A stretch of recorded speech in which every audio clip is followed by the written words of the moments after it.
Okay, so Annie, I've got an interview question for you. We're imagining that we are in a technical interview scenario. You're interviewing at Google or something very prestigious like that. And we're going to hit you with an interview question. And I want to know how you would break it down to answer it.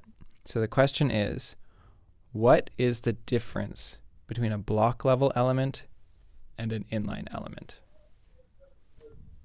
Okay, so one of the things that I know for sure about an inline element versus a block element is that with inline elements, you're not able to add like width and height and dimensions to them.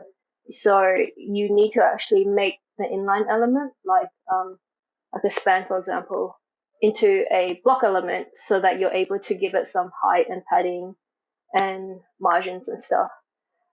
To In terms of what I've done with inline and block elements, that particular piece of knowledge has been the most useful for me. Other differences, there's probably other differences, but that particular piece is like key to the things that I've done specifically with inline and block level elements. Inline elements, you can put it in a sentence and it will stay in a sentence, whereas with block elements, they would go into another line. Mm-hmm. So And that's those are a couple of differences. that's interesting. When you're answering an interview question, I feel like there are two different routes.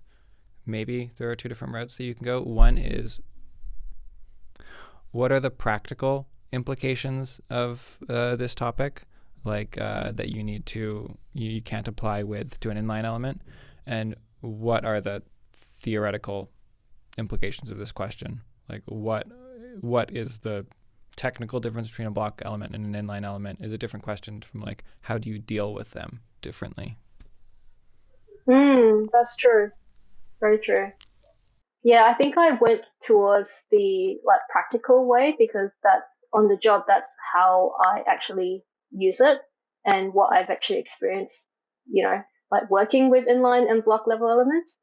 So it's kind of like the idea of like, do you need to know how the engine of a car works before you can drive it?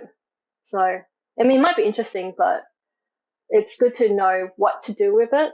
And then later, if you're interested, then maybe you can go into the nitty gritty of the theoretical side. Yeah, and it's like when you go into an interview question, it's good to think about not necessarily like what does this say in the HTML spec document about this topic or whatever, but like what do I actually know about this, or what do I Yeah, associate with this? definitely. And I think one of the things that with interviews that has came up is that interviews or interviewers don't necessarily expect you to know the answer right off the bat, but they're more interested in like seeing how you actually process the question and like your steps for going through it. So in my interviews, I actually try to actually talk it out.